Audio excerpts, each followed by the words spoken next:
So when I first started writing, I wasn't writing romance. I went through kind of a health crisis. And during that time, I was reading a lot of romance novels. Got it. And I realized like romance is so helpful when times are scary. You go in knowing it's going to be a happy ending, and that was very soothing to me. Yeah. And so I was reading a whole bunch of romance, and at first I was reading a lot of historical romance, and I loved reading it. I was a history major, so I love historical romance, but I, thought like this is so much fun to read, but I don't think I could write one of these. And then I read a few contemporary romances, and I was like, oh, maybe I can do this. This.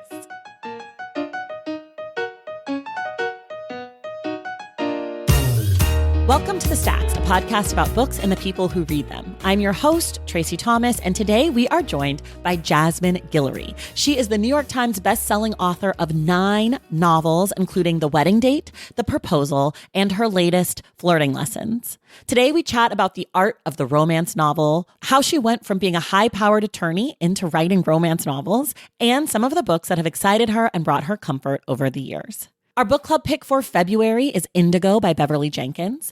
Jasmine Guillory will be back on Wednesday, February 25th to discuss the book. Everything we talk about on each episode of The Stacks is linked in the show notes.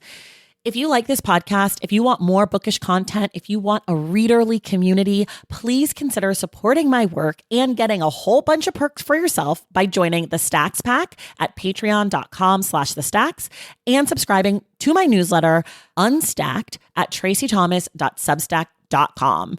I could not make this show every single week without the support of those 2 amazing communities. So if you like what you hear, if you want bonus episodes, an active Discord channel, hot takes, and a lot more, go to patreon.com/thestacks and tracythomas.substack.com to check it all out. All right, now it is time for my conversation with Jasmine Guillory.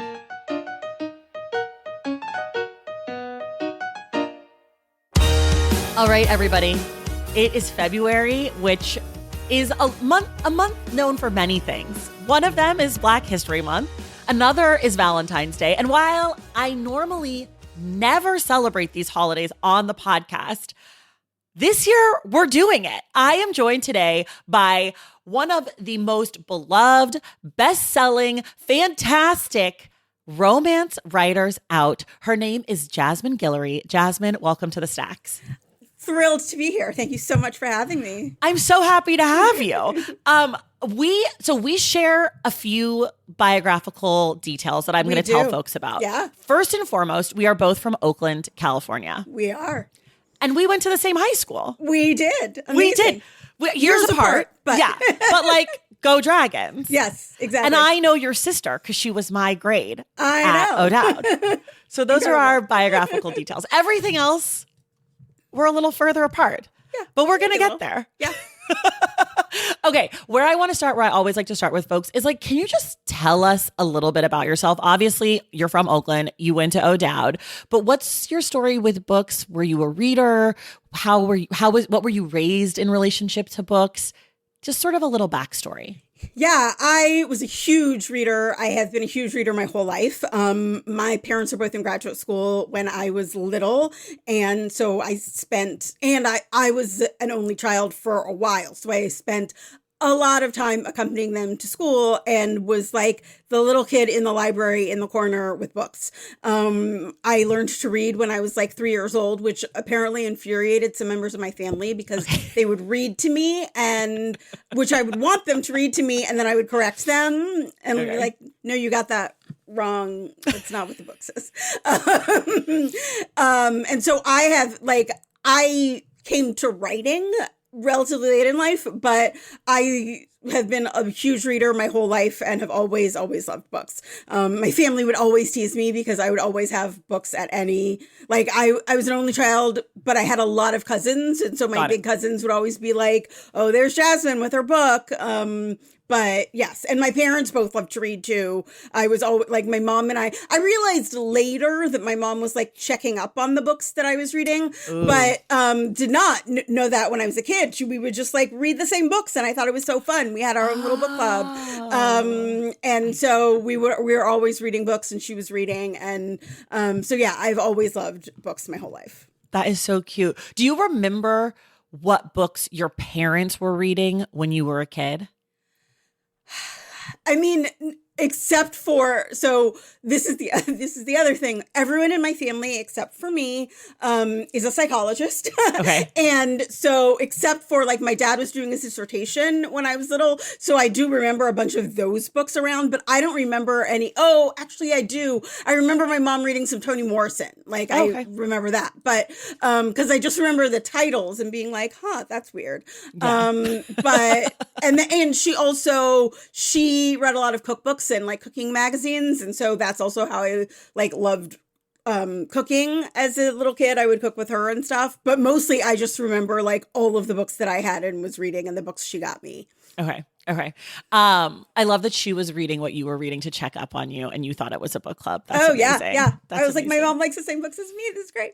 I have small kids, and they're like just learning how to read. They were not 3-year-old readers. Yeah. They're 6 years old, and they're just getting there, which is fine. But people always ask me like, "Oh, are you okay with your kids like reading this and that?" And I'm realizing that I don't know what's in any of these books. Yeah. So I have no clue. I guess I'm going to have to start reading the books. Well, see, my thing about that, and granted, I don't have children, so maybe if I did, I would have a different perspective. But like, my thing about that is I read a lot of books way too old for me at a young age, and I just didn't understand what they were talking about. So it just all went over my head, you know, like I didn't even ask questions because I just didn't understand what that was. And so I just skimmed that part and moved on to the parts that I did. And then years later, I reread them and I was like, oh, that's what that was. And so I am never that, like, I don't really think it's a big deal for kids to read stuff that they're too young for because they just won't get it. Yeah. Or that, like, you know, if I read a scary book, I put it down and be like, this is too scary. I don't want to read it anymore, you know? Right. So I think to a certain extent, you just got to trust kids and also be able to answer questions. That's my instinct, is to be like, let them read it. The only reason I was thinking like, oh, you might want to know what your kids are reading is because it might be bringing stuff up for them that they don't understand. So you might want to know like, oh, this is about this or that. But I also have my own reading life, and I'm not really going to sacrifice my reading time, like reading about Jonestown or whatever, so that I can read about like a little girl going through puberty. Sorry, happy for her. Hope it turns out great. Yeah. You know, whatever you need. You'll be okay. But, I have to balance my own personal reading life, which is important to me. Okay. You go to Bishop High School. Then you go to college. You major in history. History, yes. For a long time, actually, I was a history and political science double major. And then my second semester, my senior year, I dropped the double major because I had to take 2 more political science classes. And they were like, for the major, they both had to be classes that I thought were deeply boring. And I was like, I don't want to waste my last semester of college on boring classes. I'm not. Do you remember what the classes were? For the major, you had to take there were like 4 different categories you had to take, and one was political theory and one was international relations, and I did political theory seemed deeply boring to me, and the international relations topics weren't that interesting, and I was like, I don't know. Okay, so you just did history. And then you went to law school. I did. In between that, I worked on Capitol Hill, which was very entertaining. But yes, and then I went to law school, which I had always wanted to be a lawyer. I'd been wanting to be a lawyer my whole life. So, and then you were a lawyer, and then I was for a a part of your life. Yeah. And then, now this is where you got to help me. You wrote the wedding date. Yes. Well, so there was some in between. Yes. Take me there. So I did not start writing until sometime in my 30s. I worked at a law firm for a while, and then I worked at Legal Aid. And in both of those jobs, I was like working long hours. I didn't have a lot of like free time, right? Okay. And then I started a job where I would like get home at around 6:00 every night. And I was like, what else do I do? Like, what else is there in my life other than work? And so I was thinking of like hobbies to start or like things to learn. And I'd been out of school just long enough that I kind of realized, I mean, this makes me sound like a nerd because I am, but like I missed school. Like I missed that process of like learning new things. Right. And I was like, well, I've always loved to read. maybe I would like writing. And that seemed kind of weird and scary to me. But I had some friends who were writers, and I had some very tentative conversations with them about it, which years later they were like, oh, that's what we were talking about? Oh, okay, yeah. But they were very supportive and like encouraging. Right. And so I was like, well, let's just see. And so I started writing. The first book I wrote was not The Wedding Date. I wrote like one whole book and then one half of a book that I could never quite figure out where it was going. And then a few years into writing, I started writing The Wedding Date. Were you a reader of romance novels before you thought that's what you would write? Like, yes. So when I first started writing, I wasn't writing romance. The first like 2-ish books that I wrote were young adult, because I had been reading some young adult, but also like I read a book that I was like, oh, it was set in the Bay Area. And I was like, I would have loved this book when I was that age, but it was about white people. And like, I wish there were more books, when I was growing up, like there weren't books about teenage Black girls. And so I was thinking like, oh, I'd love to like write a book set in the Bay Area about a teenage Black girl. And then kind of in between that time, I had been writing on and off. I went through kind of a health crisis. And during that time, I was reading a lot of romance novels. And I realized like romance is so helpful when times are scary. When like things are overwhelming. Partly because even though stressful things can happen in a romance, you go in knowing it's going to be a happy ending. And that was very soothing to me. Yeah. And so I was reading a whole bunch of romance. And at first I was reading a lot of historical romance. And I loved reading it. I was a history major, so I love historical romance. Yeah. But I, thought like, this is so much fun to read. But I don't think I could write one of these. Partly just because I didn't think my voice would translate to historical. There were just a bunch of things that just didn't feel like it would work for me. And then I read a few contemporary romances and I was like, oh, maybe I can do this. And then I had the idea for The Wedding Date. And so I just kind of dove right in. I had the idea and I kind of thought it through for a while, but I didn't really commit to writing it. And then I kind of got a push from a friend and then dove right into writing. Were you surprised by how much people loved The Wedding Date? I didn't really expect that at all. Partly, I think, for a bunch of reasons. I mean, I think because, especially right when I was starting, traditional publishing was not really embracing romances by and about people of color. Yeah. And so, it took me a while to get an agent. It took me a while to get a publishing deal. So I was just sort of like excited that I got a deal and excited that it was being published. And then, I was very fortunate that my publisher kind of went all in pushing it to different places and, sending it out and being behind me. But it has really been kind of the little book that could. Yeah. Because it came out in 2018? 2018, yeah. So that's when I started this podcast. And I remember a friend of the show, Renee, who does Book Girl Magic. I remember she read it for her book club. And it was everywhere. And this was before I even understood what this show was. I didn't read romance. And I was like, I don't read romance. I'm not going to read romance on the show. And I even read the book because I was so pressured. And I was like, I gotta at least like see what this thing was. And I think at the time, again, I wasn't as plugged into the world of publishing. So like, I didn't know any of your story. I didn't even know you were from Oakland. Like I didn't know anything really. And I didn't know it was your debut. And now looking back, I'm just like, wait, how did Jasmine Guillory, because you just like struck lightning in a bottle.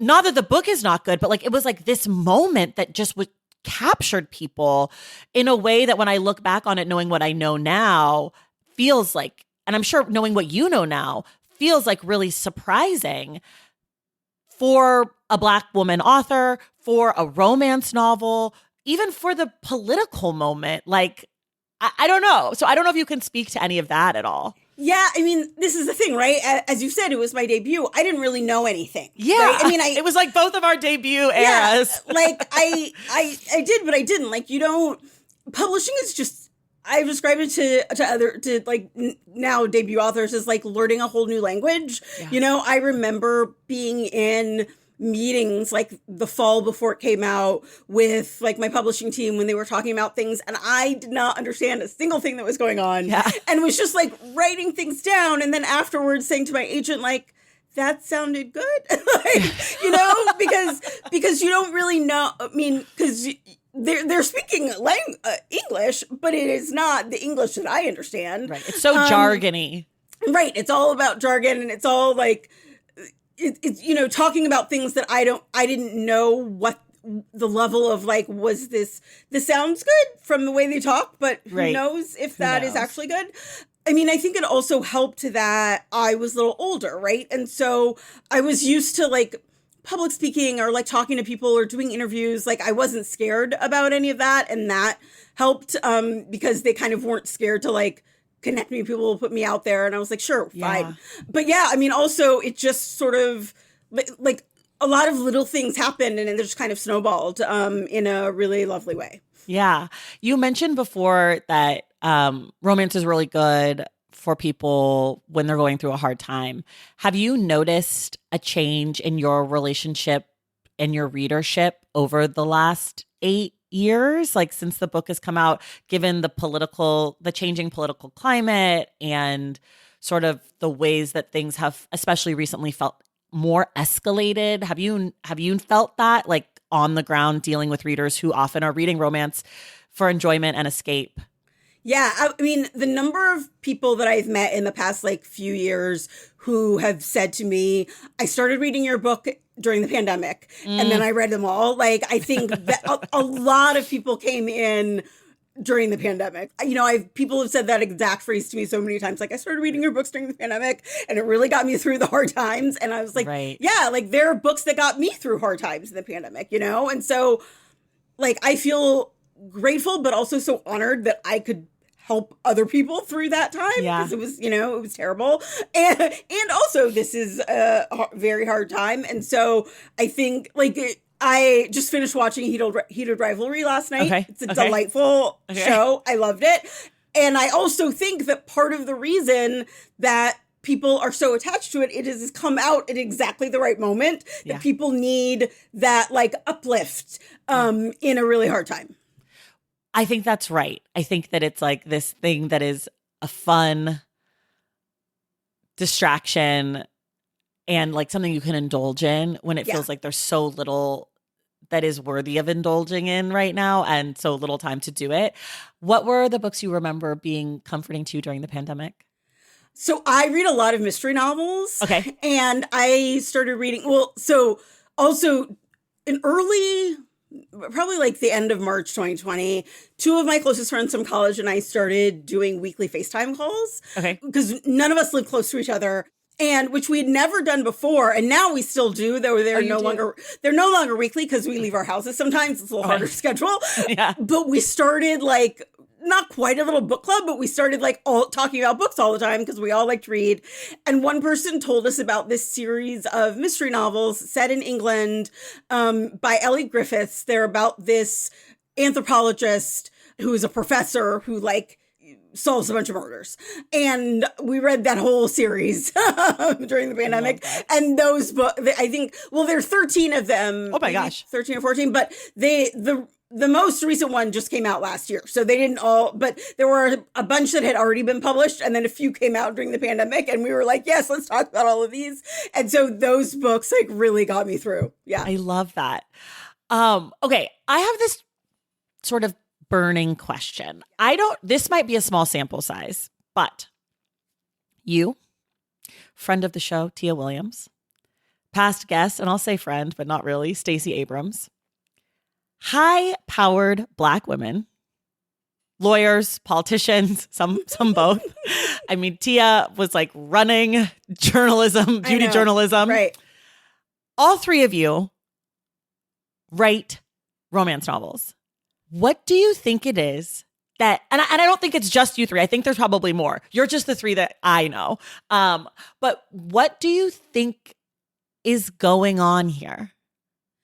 You know, I think it's a few things. I think part of it is like wanting to tap into the joy that I think people don't usually think of Black women as getting, right? Like so often when I look at media that is for and about Black women, I don't want to say by Black women, but like aimed towards Black women and about Black women, it is about like the struggle, you know? And yeah, there's struggle. I'm not denying the struggle, but also there is so much more in our lives. There is, you know, love and family and joy. And I think wanting to be able to show we are not a monolith, that's not, the struggle is not all we can do and is not all we're about, is something that I think, especially when people who see all of the hard things really want to show, like, but look at the rest of us, you know? And actually, that's kind of the thing that inspires me, both in writing, but also in political stuff. Because when there's going through hard times, like, that's what I want to protect, right? I want people to be able to have that joy. I want people to be able to, like, read fun stories with their kids, or, like, have a great wedding, or have those stories of falling in love. And so those are the things that I think of during hard times. That makes a lot of sense. Do you have a favorite trope? I love fake dating. I think this is why my first book was about fake dating, and I have returned to that a little bit other times. I also love, but I've never written, marriage of convenience. I just find it delightful. I don't think I've ever read a marriage of convenience book. I mean, historical does it easier. Contemporary, it often has to be like about healthcare, which is depressing, or immigration, which is tricky. So there are ways that I've seen it work in contemporary, but it's a lot harder. Okay. On the flip side, as a reader or a writer, are there any tropes that are just totally no thanks from you? So this is a trope that has its lovers. Okay. But I do not like secret baby books. Okay. I don't know how familiar you are. You know, you're new to romance. I don't know how familiar you are. I feel like I've heard about the secret baby. For me, the reason I don't like it is mostly because either way, no matter what happens, one of the main characters seems like a real asshole, right? Right. Because the trope is that there's a baby that is coming that is not known about by a spouse or a partner. Partner. Right. And usually either, like, you know, they're hiding, like, they're either hiding the baby because the guy was an asshole, or the woman who is hiding the baby is being an asshole to hide it, right? Right. I mean, because, you know, in there, like, from a great writer, this can be fixed. Alexa Martin wrote a book that I wouldn't quite call Secret Baby, but it is like a secret child. Okay. Years later. Okay. And in that, the bad guy is someone else. So it all sort of works out. Ends up working out. And it, and that book, I love all of her books, and that book really works. But it is really hard to not make that very tricky. Are you the kind of person that would feel excited about attempting to write your least favorite trope, like trying to make it work? Or are you a person that's just like, secret babies, no thanks? Okay, so I've actually tried, not with secret babies, but one of my other least favorite tropes is basically the bet, where like someone bets someone else that they can get this person to go out with them or sleep with them or whatever. That's very she's all that. And usually, like, it just makes the person who makes the bets an asshole, and it's hard for me to ever get on their side. And also, I will say, the person who makes the bet is usually the guy. Yeah. I have a really low tolerance for assholes in fiction. Okay. Which I think makes me not. I think a lot of romance readers have a high tolerance for romance and for assholes in fiction, and so there are a lot of like assholes with a heart of gold character. I see. I usually never forgive them. Okay. And I'm the third kind of person that is like, I only want to read about fucking assholes in fiction. That's all I want. I want you to be the biggest jerk possible. I want a jerk competition. So I don't mind an asshole in a non-romance. Right. But to like come around to the person. I have to moderate that. I don't really mind an asshole woman. Sure. An asshole man, I'm like, you got it. You get like one chance with me and then I'm done with you. Right. So I tried, when I was writing Flirting Lessons, which is my most recent book, I started off with like, maybe I can do a bet for this one, but like make it so that I don't hate it. Right. And so I kind of started off with thinking like, maybe this will be, she makes a bet that she can get the other woman to go out with her and stuff. And then I tried to write it and I was like, every way I do this, she looks like an asshole. Right, I can't do it. Yeah. And so I had to like change things around. But I think there are ways to do all of those things. It just didn't work with either of those two characters, right, that I was working with. I do think that it is a fun challenge as a writer to think like, how can I write this in a way that I like? Because I actually like trying to think through that for that book. I didn't end up writing it that way, but it did help me figure out the book, Right. And like flesh out the characters and like give them dimensions. Right. Yeah. That's so interesting. I like enemies to lovers and I like fake dating. Yeah. I like fake dating. Fake dating is so fun. It's I don't so know. fun. I don't know why I like it so fun. much because I'm just like, I feel like fake dating is the trope that is the least common in real life. Do you know what I mean? It's like, who's out here fake dating? But I love it every time I come across it. I wrote a piece for the New York Times last year with like a list of my favorite fake dating books. And in it, I said that basically, like, does this ever happen in real life? I don't think so. I have no clue. It doesn't matter. I don't care. I love it. Yeah. I love it. I don't know. There's something about it that's just so charming. Yeah. Okay. Before we kind of move on to your taste in books, you and I are going to read Indigo by Beverly Jenkins for book club this month. People, if you're listening now, pick up the book. You have until the end of February to read it. Jasmine will be back the last Wednesday of the month to discuss the book. I gave you a list of books. We were talking about different options. You picked this. I'm super excited about it. But what about this book made you want to read it for book club? So Beverly Jenkins has a really big catalog, and I've only read a handful of her books, and I've loved them all. Okay. But this is the book that always comes up for people when they're like, what's the book that someone should read to introduce you to Beverly Jenkins? And people always say Indigo, and I haven't read it yet. And so I was like, let's do it. Yeah. Okay. This is the one that I feel like, likewise, people always suggest this. And also, I've never read any Beverly Jenkins because my journey to romance is through this podcast. I've read a lot more contemporary, like newer stuff, and just like maybe people who are going to be on the romance Rushmore, but like are still like in the beginnings of their careers. Because in romance, it's like you're beginning until you've written 35 books. Seriously, right. Like I'm just like, Danielle Steele got 7,000 books. So like, whereas like if you write literary fiction, you have 3 books, it's like mid-career. In romance, it's like you don't hit mid-career till you've written like 15. No. How many have you written? 8? My next book will be number 10.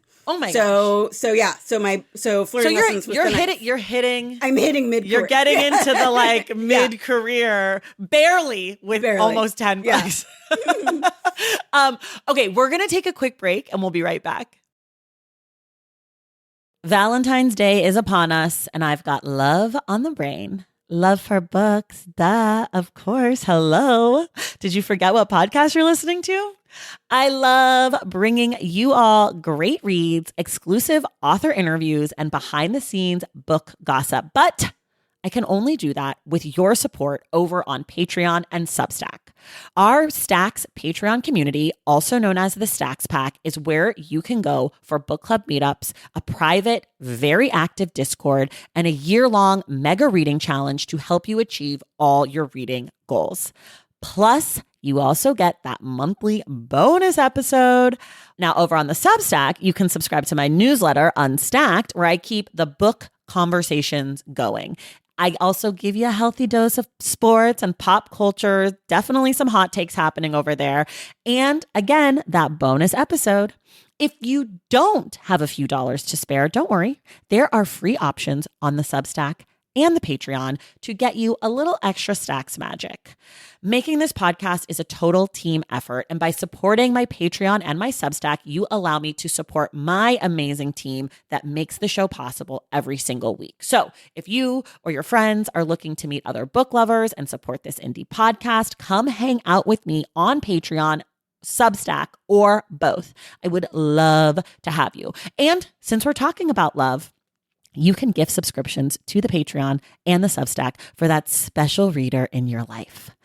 For the Stacks Pack, head to patreon.com/thestacks. And for the newsletter, head to tracythomas.substack.com. And also, there are links to both in the show notes. Okay, see you in the Stacks. We are back. I did not prepare you for this, but we do something called Ask the Stacks, where someone writes in an email asking for a book recommendation. I found this one. It's an older email, but I think you're the perfect person for it. So I pulled it out of the archive. It's from M, and they say, I'm a performing artist, producer, educator who was in a rehearsal for multiple plays and musicals most of the year, and it makes my brain busy. What are some light reads, fiction or nonfiction, that I can read when I get home at night to help me wind down after rehearsals? I like fantasy, YA, health and wellness nonfiction, some historical fiction, and some romance. Recent faves include Check and Mate by Ali Hazelwood, The Perfectionist Guide to Losing Control, and Fair Rosaline. Perennial faves include anything by Madeline L'Engle. I don't know. Okay, first of all, L'Engle.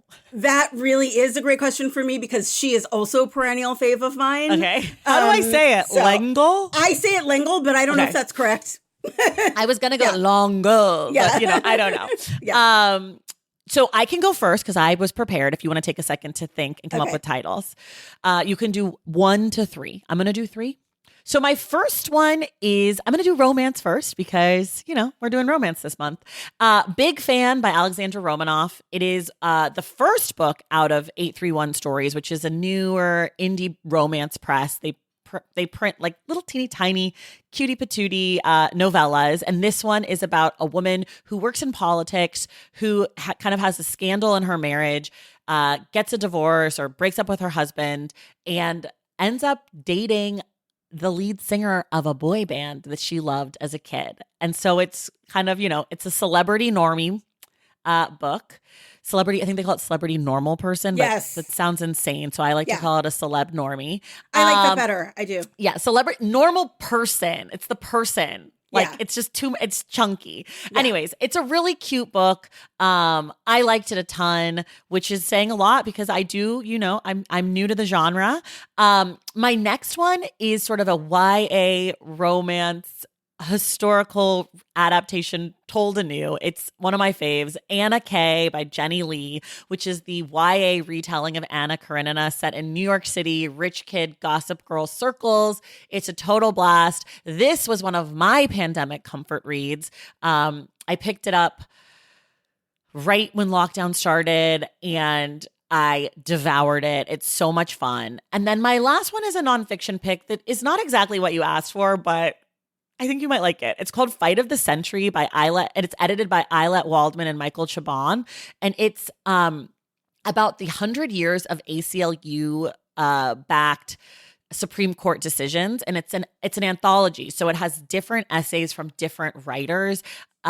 Jesse wrote one. You get one from Jesmine Ward. You get one from Hector Tobar. They're really cool, and they range things like the Miranda rights or Brown versus Board. But because they're each essays, it's something that would be easy to digest, like one a night after rehearsal to kind of wind down. And they're interesting and they're fun and they're so well written because it's like all these geniuses who care about the world talking about these decisions. So those are my 3 picks. Jasmine, you can do 1 to 3.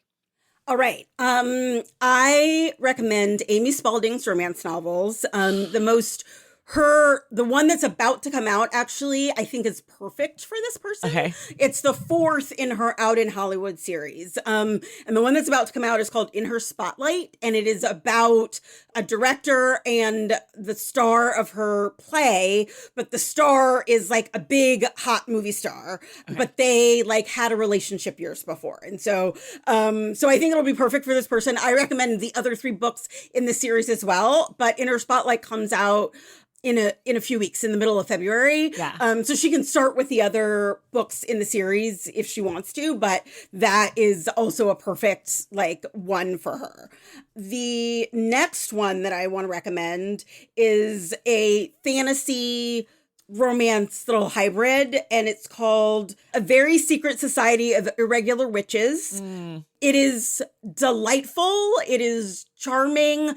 There's some like real topics that they get into about community and like found family and stuff.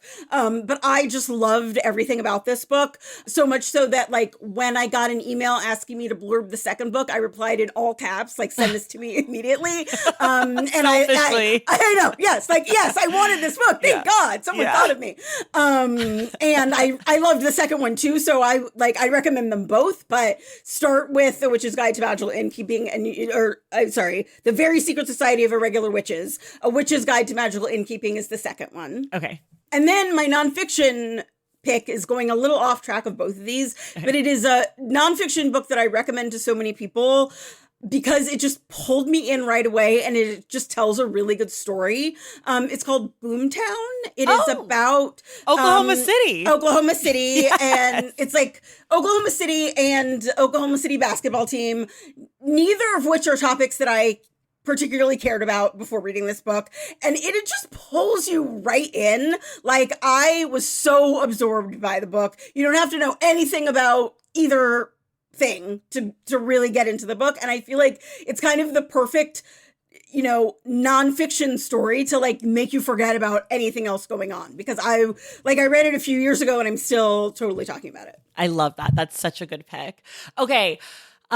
Please let us know if you read any of these books, if you like any of these books. For folks at home, I need more Ask the Stacks questions for 2026. So please email askthestacks@thestackspodcast.com with what you're looking for, a few books you love and or hate, and then we will try to match you up with some books. All right, Jasmine, you are officially in the Stacks hot seat. 2 books you love, 1 book you hate. All right. Let's start with one I love that comes out this spring. I don't know if that's cheating, but it is a book that I read in October. It comes out in March and I can't stop thinking about it. It's called Whidbey, by T. Kira Madden. It is about a number of women who all in different ways have been touched by this one man who was a child molester. And so you never hear from him, which is great. Sorry, my dog. There's the dog. wanted to be part of this recommendation. And I read it in, I think, 2 days. I read it on vacation and I have just not been able to stop thinking about it since. Partly, I mean, it's just so well written. Like, you just really get into the heads of these women and the story is told so well. Like, I can't wait for more people to read this book so I can talk to them about it.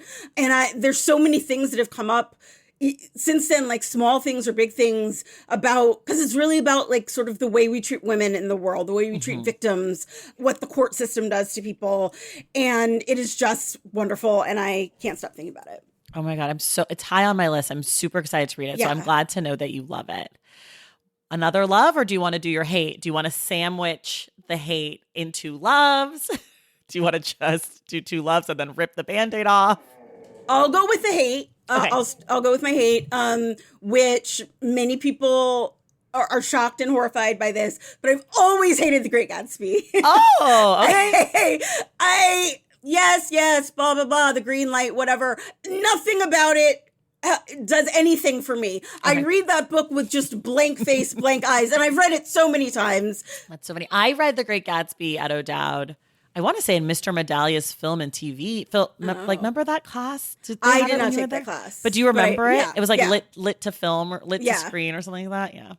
Yeah. And I just like nothing about the great. I'm like, oh, bunch of spoiled rich people. Great. Yeah. Like nothing about it resonates with me. Did you see there was really like the one from last year, The Great Man? The Great Man. There we go. Yeah. I did really like The Great Man. I've heard it's great. I didn't get to read it yet, but I've heard it's really good. Yeah, because I feel like that's an interesting take on that kind of, theme and trope and whatever. I really liked that. But yes, The Great Gatsby's never done anything for me. And what's your second love? I'm going to go back to actually author whose book I mentioned earlier, Alexa Martin.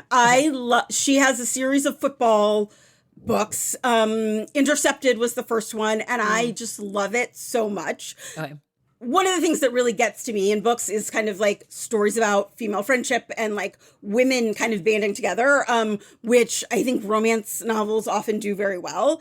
But also, she has a really interesting perspective on the NFL because her husband used to play for the NFL. She's been like deeply involved with it. And I love how she kind of talks about all of the stuff wrong with football, while still writing a great book about it, Right. And it's a great romance. Like I loved reading that book, and it came out, I think, the same year The Wedding Date did, like a few months later. And I just adored it. And I still do. That. Yeah. Okay. So I don't ask this question in this way for people who don't write genre, but because I know that like in genre authors, there's like a much more tight community and I think like a lot of bonds, especially in romance. So I'm wondering for your reading life, how much are you reading things to sort of stay up on what's going on in the community? And like reading your friends or new authors on the scene. And then how much of your reading life is just whatever sort of strikes your fancy, whether it's a romance novel or not? That is one of the hardest things about this job, actually. Yeah. As someone who has always loved reading and has been a huge, like I read every day, always. And one of the hardest things about this job is having reading, which has always been sort of like my relaxing time. Also, I have to read for work now, and that is hard. And so having to like figure out, okay, when am I going to carve out this time for like books that I've been sent to blurb, or for books that I'm doing an event with this person and so I need to read their book, or that I want to like stay up on what's going on. That has been a challenge, and it's something that I like try to play with every year. Like, how am I going to do this? And I think actually one thing that really helps is I was thinking about this a lot because I think last year or the year before something, you posted something about like beach reads that they don't have to be. And I realized this actually when I'm on vacation, vacation tends to be the time that this sounds weird, but devote to those books that I'm reading for work. Yeah. Partly because when I'm not working or when I'm like letting myself relax, when especially if I'm doing a beach vacation and I'm like reading on the beach or at the pool all day, I have the mental space to like dive into things that I kind of think about as work. So it's hard because reading romance used to be relaxing for me and it isn't anymore. Right. Because I still have the work brain on. Right. So I do read a lot of romance during those times, but I also that's when I kind of read tougher literary fiction because I have the time to delve into it. Yeah. I try to kind of go back and forth. I'm also almost always rereading something. Okay. So I will be like, all right, I'll, read 50 pages of this book that I'm blurbing, and then I'll read a little bit of this Agatha Christie that I'm rereading or whatever, to kind of break up the time. But it is something that I really struggle with because I never want to lose my love for reading by thinking of it as work. Yeah. So I really try to balance that, and sometimes the balance is off in one way or the other, but yeah. I get it big time. Do you do audiobooks? I never used to do audiobooks, and then I got a dog. Okay. And so I listen to audiobooks often when I walk my dog.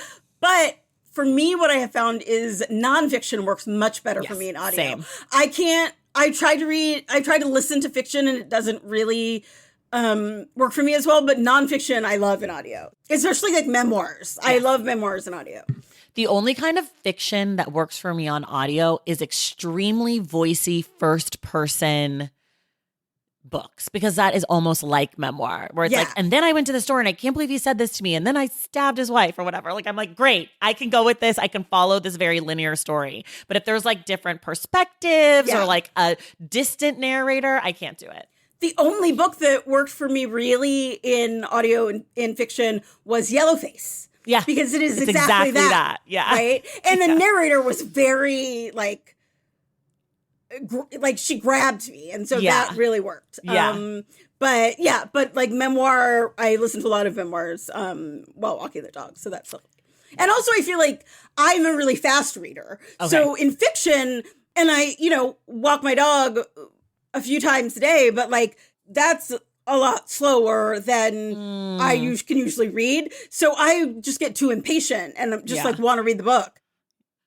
Do you have a book that you just like love to recommend to people?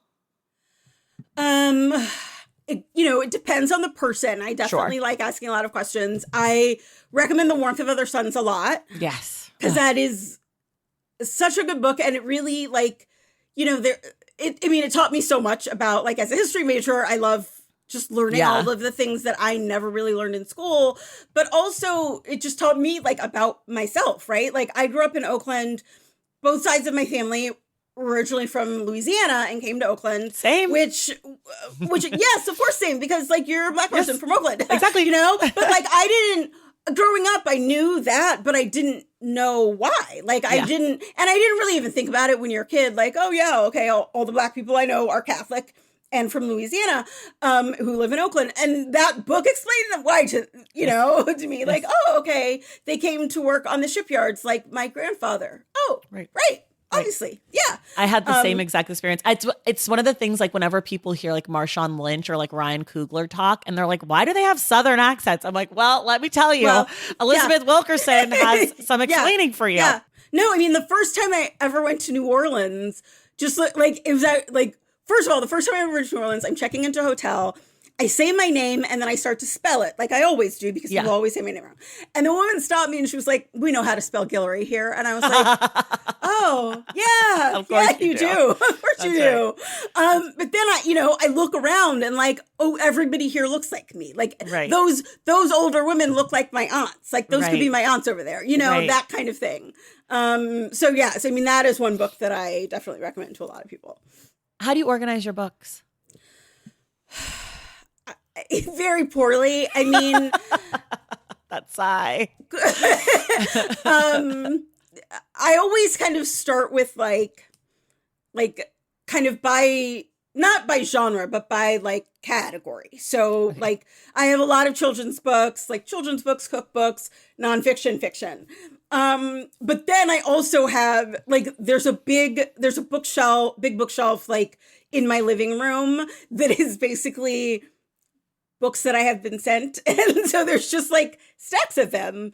And then I also have like random stacks of books in my office, which like half of them are like my books, but then half of them are just like other books that I have put in the bookshelf. And and then I pull books out and then I put them back in stacks and eventually I will reorganize them. But yeah. What is your ideal reading setup? Location, time of day, snack and beverage, temperature, music? Set the scene. Okay. So there are two. Okay. One for at home and one for vacation. Okay. Vacation is I am either on the beach in a beach chair or I am in a pool holding a book. Okay. I like to do a lot of like walking back and forth in the pool while reading.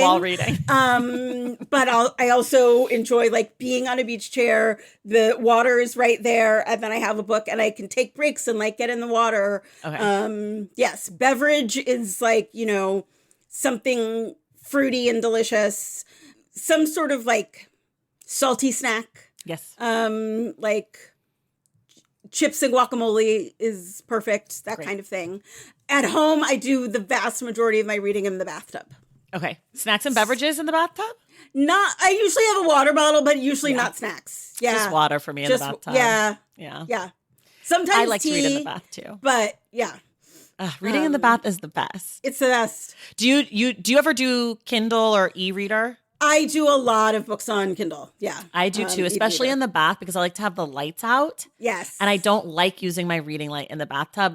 While I don't care if I drop my book in the water, which, I've never done. But I used to do that a lot when I was a kid. I haven't done it in years, but yeah. I still have a lot of like very waterlogged books. books. But yeah, the light is the thing that trips me up about in the bathtub. I have like a little lamp that I can turn. The e-reader is better for the bath for me. I mean, here's the thing. There are many, many bad things about Amazon, but the Kindle is really the best thing that they've ever done. I agree with that. The lack of the backlight, it's just such an easy, good reading experience. Yeah. I also really like all of my friends make fun of me when they see how big I have the print on my Kindle. Oh yeah. I don't want eye strain when I'm What reading. size do you go approximately? I think I'm at 10. Oh my gosh. Okay. Yeah, I'm a 5. I'm a 4 or 5. Okay. Oh yeah. I go big. Yeah. Oh my gosh. See, I'm always just like trying to maximize the number of words on the page because I don't because I'm usually cold, so I'm like tucked in, so I have to like reach out. Yeah. Do you have a clicker? I know people have clickers, but that seems like a bridge too far for me. But yeah, I'm like, also I feel like that's little. How would I keep track of the The clicker's not for me, but shout out to everybody who has it. I mean, I tell a story. So I have twins, and when I was breastfeeding in the very beginning, I would have each baby, one on each boob, and I would put my Kindle, I'd sit cross-legged, I'd put my Kindle like on my shin or knee, and then I would reach down with my nose to turn the page. I did not know about the clicker. I think then it would have made a lot of sense, but I didn't find out. Also, I feel like the clicker is relatively new, so maybe I don't know. I made it work, and I read Anna Kay. Much of Anna Kay I read that way, actually. Do you have a favorite bookstore?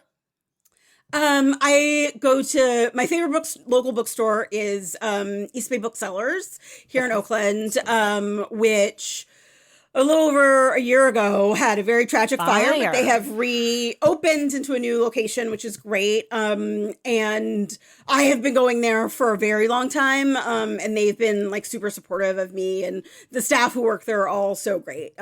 So yeah, we had some real bonding moments because I've done like a lot of, signed pre-orders there. And there were times like, because I had a book come out in June of 2020, right? Right. And so I went to go sign pre-orders there, and like I was the only person they let in the store, and we were all huddled in masks because I'm signing books, and yeah, they're great. But I love one of my favorite things about going on book tour is just like getting to go to different bookstores all across the country, and like meeting the staff, because like I've always loved independent bookstores. I feel like those like bookstore owners have, throughout my life have been like, oh, you're a kid who loves to read? Great. I have ideas for you. And my parents were like, great, show her books to read. Do it. Yeah. Yeah. And so there's so many bookstores that I just love and have loved to get to explore as I visited them. So. Okay, this is our rapid fire. So you just tell me the answer. You don't even have to explain. Okay. What's the last book that made you laugh? Kin by Tyree Jones. It's so good. It's so good. What's the last book that made you cry? Here's the thing about me is that I am not really a crier. Me neither.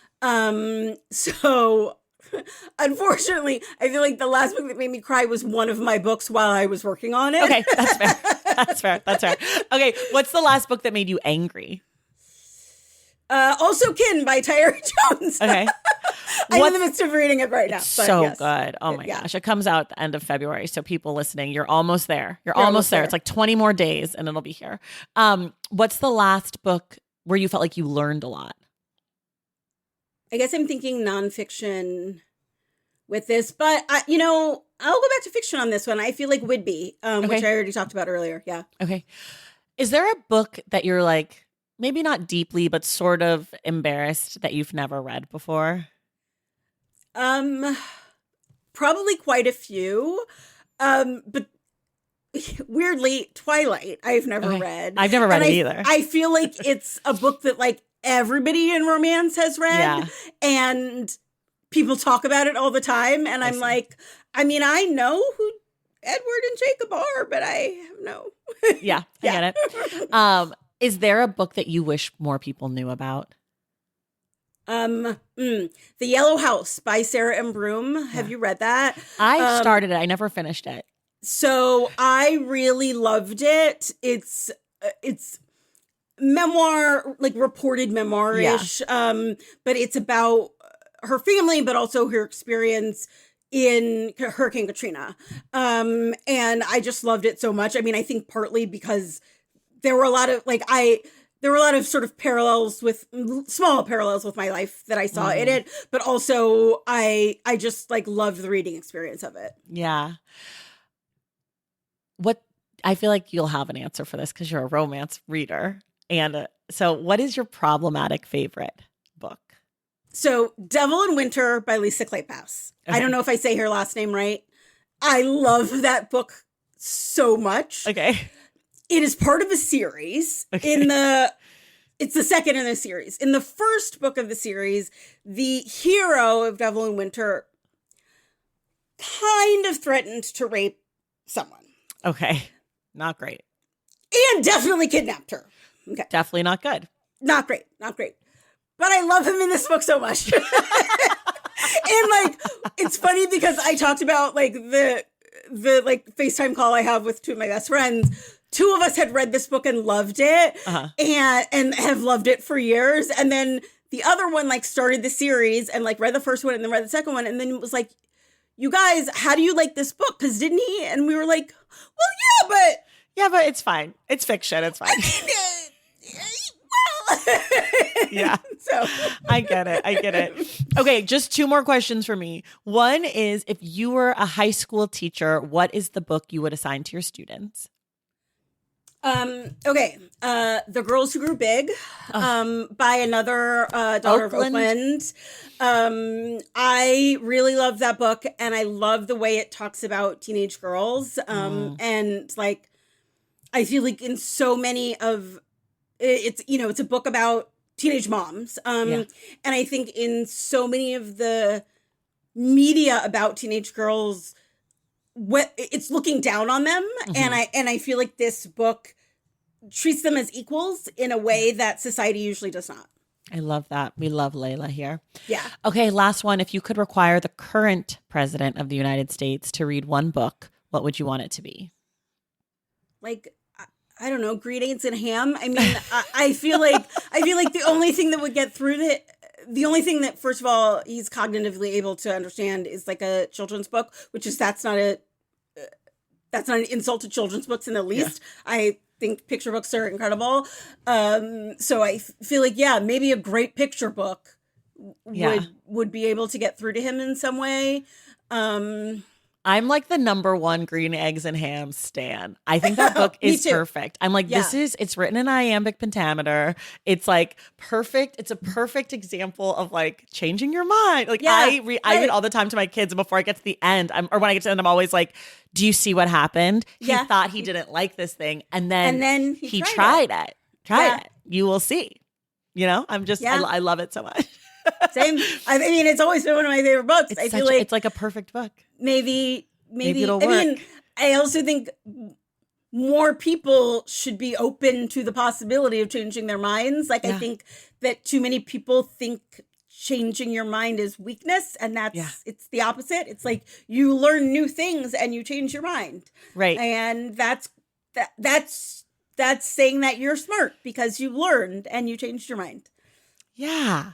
Wow, learning, reading, changing your mind, incredible. All incredible things. I love this recommendation. All right, party people. This has been a conversation with the one and only amazing Jasmine Guillory. You can get one of her 9 books wherever books are sold. The first one, which is where I think you should start, is The Wedding Date. But I also really like The Proposal, which was number 2. Thank you. And that has a baseball bent to it. So even though, the Dodgers, which I'm not wild about, are there, I still like the book, which is saying something. So, but there's so many. There's one for older people. There's a lesbian one. There's a follow-up. Like so whatever you're into, unless it's hidden babies, secret babies. No secret babies. There's a book for you. Okay. There's no bets and there's no secret babies. Yeah. But otherwise, There is a Jasmine Guillory book for you. Jasmine and I will be back on February 25th to discuss, with spoilers, Indigo by Beverly Jenkins. So get your copy of the book wherever you get your books, and we will see you guys back then. Jasmine, thank you so much. Thank you for having me. Can't wait to talk about Indigo. I'm so excited. And everyone else, we will see you in the stacks.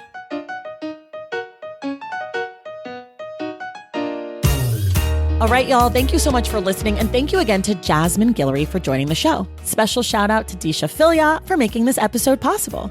Our book club pick for February is Indigo by Beverly Jenkins, and we will be discussing the book on Wednesday, February 25th, with Jasmine Guillory returning as our guest. If you love The Stacks and want inside access to it, head to patreon.com/thestacks to join the Stacks pack and check out my newsletter Unstacked at traceythomas.substack.com. Please make sure that you are subscribed to The Stacks wherever you listen to your podcasts. And if you're listening through Apple Podcasts or Spotify, please leave us a rating and a review. For more from The Stacks, follow us on social media at The Stacks Pod on Instagram, Threads, and TikTok. And check out our website at thestackspodcast.com. This episode of The Stacks was edited by Christian Duenas with production assistance from Sahara Clement. Additional support was provided by Cherie Marquez, and our theme music is from Tigirigis. The Stacks is created and produced by me, Tracey Thomas.